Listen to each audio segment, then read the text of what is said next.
성실하게 저축해온 사람일수록 세금과 건보료라는 두 개의 구멍으로 수천만 원이 조용히 새어나가고 있습니다. ISA와 연금 계좌를 연결하는 풍차 돌리기 한 가지만 알아도 같은 돈으로 노후 자금이 완전히 달라집니다. 1챕터 성실한 사람이 더 손해보는 이유. 여러분, 한 가지 물어볼게요. 매달 50만 원씩 20년 동안 꼬박꼬박 저축한 사람이 있어요. 단 한 번도 빠진 적 없이요. 근데 이 사람 사실 손해를 보고 있을 수도 있거든요. 도대체 왜 그런 걸까요? 이자에 붙는 세금 들어보셨죠? 일반 예적금에서 이자가 생기면 15.4%가 바로 떼어나가요. 이게 이자 소득세인데요. 단순히 세금만 문제가 아니에요. 금융소득이 연 2천만 원을 넘는 순간 금융소득 종합과세 대상이 돼버려요. 쉽게 말하면 이자 배당 수익이 일정 수준을 넘으면 다른 소득이랑 합산해서 최고 49.5%까지 세금을 내야 하는 구조예요. 근데 여기서 끝이 아니에요. 은퇴하고 나서 연금을 받기 시작하면 그 연금 소득이 건강보험료 산정에 반영됐거든요. 건강보험료 그거 그냥 내던 거잖아요? 근데 은퇴 후엔 피부양자 자격이 박탈되고 갑자기 매달 수십만 원씩 건보료가 청구될 수 있어요. 국민건강보험공단 자료에 따르면 은퇴 후 소득재산 기준 초과로 피부양자 자격을 잃는 경우 연간 건보료 부담이 수백만 원 수준까지 늘어날 수 있는 것으로 알려져 있어요. 자, 정리해볼게요. 성실하게 저축했더니 이자에서 15.4% 세금 떼이고 금융소득 많아지면 종합과세 맞고 은퇴 후엔 건보료 폭탄까지. 이게 지금 평범한 직장인들이 걷고 있는 길이에요. 억울하지 않으세요? 근데 더 억울한 건요. 이 구조를 미리 알고 대비한 사람들은 같은 금액을 저축하고도 수천만 원을 더 손에 쥔다는 거예요. 그 차이를 만드는 게 뭔지 지금부터 하나씩 파헤쳐 볼게요. 그러려면 먼저 우리 돈이 정확히 어디서 어떻게 새고 있는지부터 추적해야 해요. 과연 세금과 건보료, 이 두 구멍으로 얼마나 새어나가고 있는 걸까요? 이 챕터 이 돈은 어디로 새는가? 자, 이제 본격적으로 돈의 흐름을 추적해 볼게요. 똑같이 매달 50만 원씩 20년을 모은 두 사람이 있어요. 한 명은 일반 적금, 다른 한 명은 ISA와 연금 계좌를 활용했어요. 결과가 어떻게 다를까요? 이해를 돕기 위한 단순화된 가정임을 먼저 말씀드릴게요.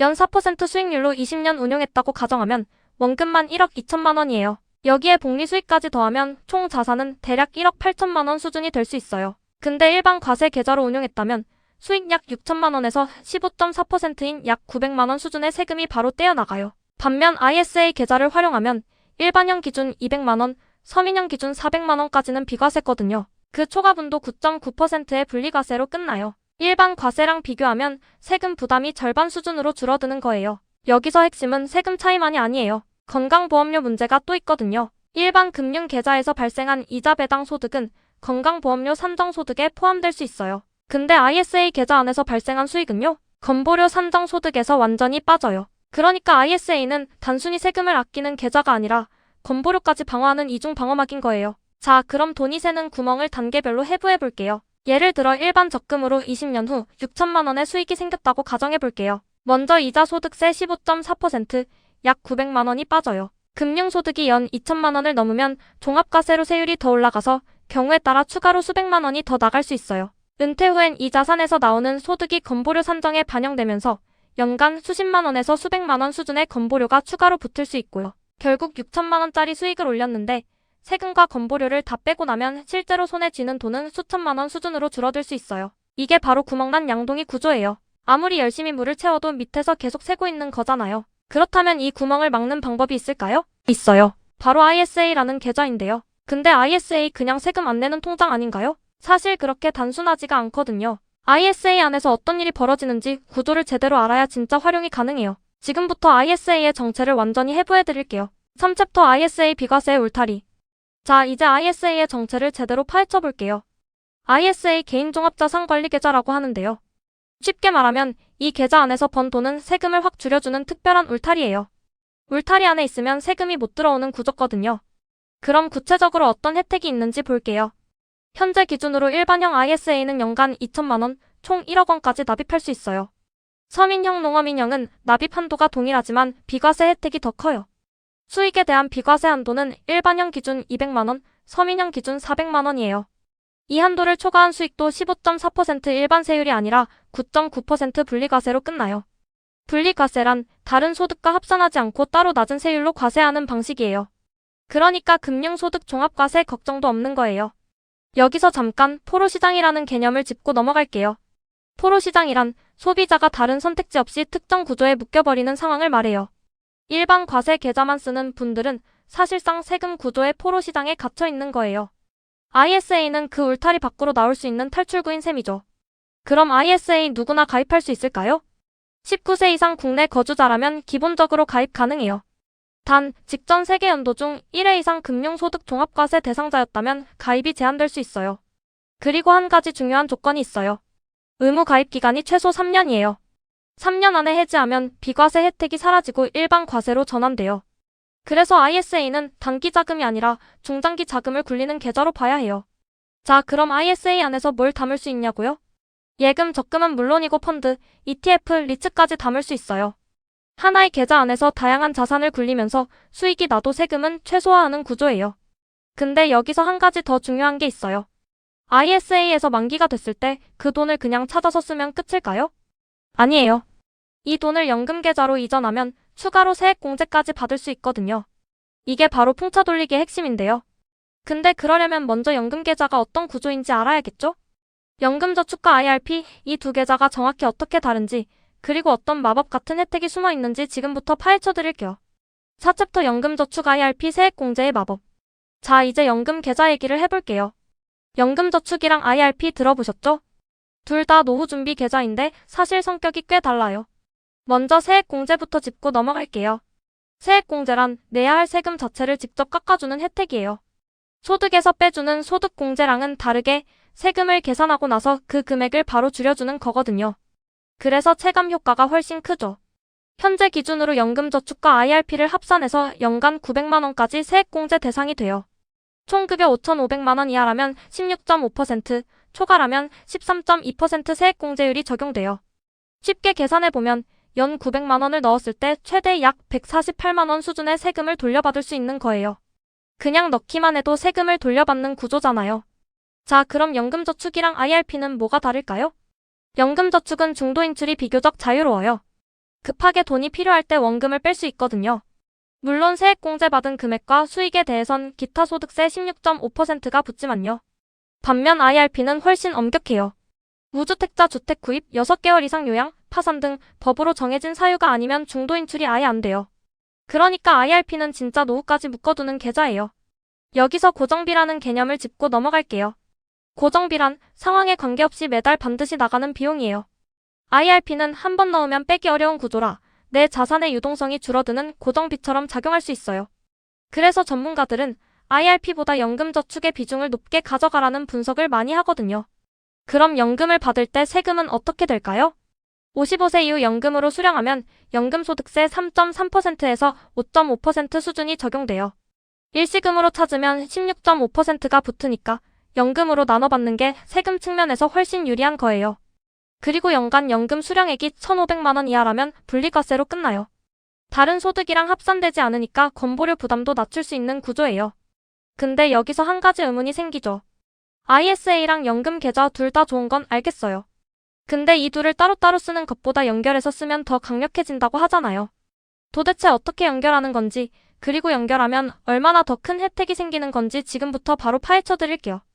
5챕터 풍차 돌리기 두 계좌를 연결하라. 자, 드디어 이 영상의 핵심이에요. 풍차 돌리기 들어보셨나요? 풍차가 바람을 받아 끊임없이 돌아가듯 돈이 계좌에서 계좌로 이동하면서 세금 혜택을 계속 만들어내는 전략이에요. 구체적으로 어떻게 작동하는지 볼게요. ISA 계좌는 의무 가입 기간인 3년이 지나면 만기 해지가 가능하거든요. 이때 그냥 돈을 찾아서 쓰면 끝이에요. 근데 여기서 멈추면 절반만 활용한 거예요. 만기 해지한 ISA 자금을 60일 이내에 연금저축이나 IRP로 이전하면 이전 금액의 10%, 최대 300만원 한도로 추가 세액공제를 받을 수 있거든요. 이게 바로 풍차 돌리기의 핵심 연결고리예요. 예를 들어 ISA에서 3천만원을 만기 해지해서 연금 계좌로 옮기면 300만원 추가 세액공제가 생기는 거예요. 총급여 5,500만원 이하라면 약 49만원, 초과라면 약 39만원 수준의 세금을 추가로 돌려받을 수 있어요. 그리고 이 연금 계좌 안에서 또 굴리면서 수익을 내고 그 수익도 연금소득세 3.3%에서 5.5% 수준으로만 내면 되는 거예요. 자, 이제 돈의 흐름을 단계별로 완전히 해부해 볼게요.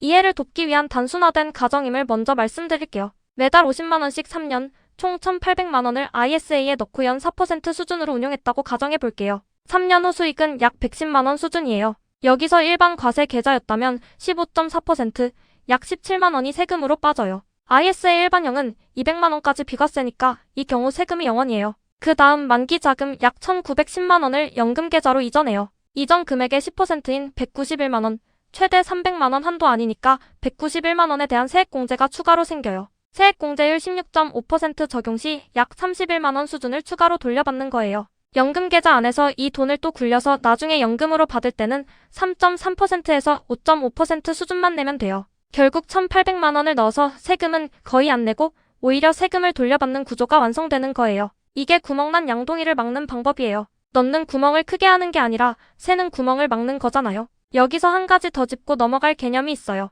감가상각이라는 개념인데요. 감가상각이란 시간이 지날수록 자산의 가치가 줄어드는 현상이에요. 우리 돈도 마찬가지예요. 세금과 건보료로 매년 조금씩 깎이면 2030년 후엔 그 손실이 눈덩이처럼 불어나거든요. 풍차 돌리기는 이 감가상각을 최소화하는 전략이기도 한 거예요. 자, 그렇다면 이 전략이 실제로 다양한 상황에 처한 사람들에게 어떻게 적용될까요? 30대 직장인, 40대 맞벌이, 50대 은퇴 준비자, 각각의 상황에서 구체적으로 얼마나 차이가 나는지 지금부터 바로 시뮬레이션 해드릴게요. 6챕터 유형별 시뮬레이션. 자, 이제 실제 상황에 대입해볼게요. 이해를 돕기 위한 단순화된 가정임을 먼저 말씀드릴게요. 세 가지 유형으로 나눠서 풍차 돌리기를 적용하면 어떻게 달라지는지 구체적으로 보여드릴게요. 첫 번째 30대 직장인 유형이에요. 총급여 4천만원 수준, 매달 자유롭게 쓸 수 있는 여유 자금이 약 50만원이에요. 지금까지 그냥 은행 적금에 넣어왔거든요. 이분이 ISA에 매달 50만원씩 3년을 채운 뒤 만기 자금을 연금저축으로 이전한다고 해볼게요. 3년간 납입 원금 1,800만원의 수익까지 더하면 약 1,910만원 수준이에요. 일반 적금이었다면 이자에서 15.4% 세금이 바로 빠졌겠지만 ISA 안에서는 비과세 한도 아니라 세금이 0원이에요. 연금계좌 이전 후 추가 세액공제까지 받으면 연간 기준으로 약 30만원에서 50만원 수준의 세금을 돌려받을 수 있어요. 10년 단위로 이 사이클을 반복하면 일반 적금 대비 누적 절세 효과가 수백만원 수준에 이를 수 있다는 분석도 있어요. 두 번째 40대 맞벌이 유형이에요. 부부 합산 소득이 연 9천만원 수준이에요. 이 경우 세액공제율이 13.2%로 낮아지지만 부부가 각각 ISA와 연금계좌를 운용하면 혜택을 2배로 받을 수 있거든요. 여기서 핵심은 건보료예요. 맞벌이 부부가 은퇴 후 연금 소득이 합산되면 피부양자 자격에서 탈락할 가능성이 높아지거든요. 근데 ISA 안에서 굴린 자금은 건보료 산정 소득에서 빠지니까 은퇴 후 건보료 부담을 낮추는데 직접적인 효과가 있어요. 국민건강보험공단 자료에 따르면 피부양자 자격 탈락 시 연간 건보료 부담이 경우에 따라 200만원에서 400만원 수준까지 늘어날 수 있는 것으로 알려져 있어요. 이걸 막을 수 있다는 것만으로도 풍차 돌리기의 가치는 충분하잖아요. 세 번째 50대 은퇴 준비 유형이에요. 퇴직까지 10년 남았고 연금 외 자산이 많지 않은 상황이에요. 이 유형에서 가장 중요한 건 지금 당장 시작하는 거예요. 3년짜리 ISA 사이클을 퇴직 전까지 3회 반복하면 연금계좌로 이전하는 자금이 최대 5천만원에서 6천만원 수준까지 쌓일 수 있어요. 여기에 세액공제 환급액까지 재투자하면 복리 효과가 더해지거든요. 자, 이게 바로 최소 운영 수입 보장이라는 개념과 연결돼요. 최소 운영 수입 보장이란 어떤 상황에서도 일정 수준 이상의 현금 흐름을 확보해두는 전략이에요. 연금저축을 중심으로 풍차 돌리기를 반복하면 은퇴 후 매달 일정 금액이 연금으로 들어오는 구조를 만들 수 있어요. 뼈 빠지게 일한 돈, 세금이랑 건보료로 다 세어나가면 억울하잖아요. 근데 이 구조를 미리 만들어 놓은 사람이랑 그렇지 않은 사람, 은퇴 후 20년이 지나면 그 차이가 수천만 원에서 경우에 따라 1억 원 이상 벌어질 수 있다는 분석도 있거든요. 그렇다면 해외에서는 이런 절세 구조를 어떻게 운영하고 있을까요? 우리나라 ISA랑 비교해보면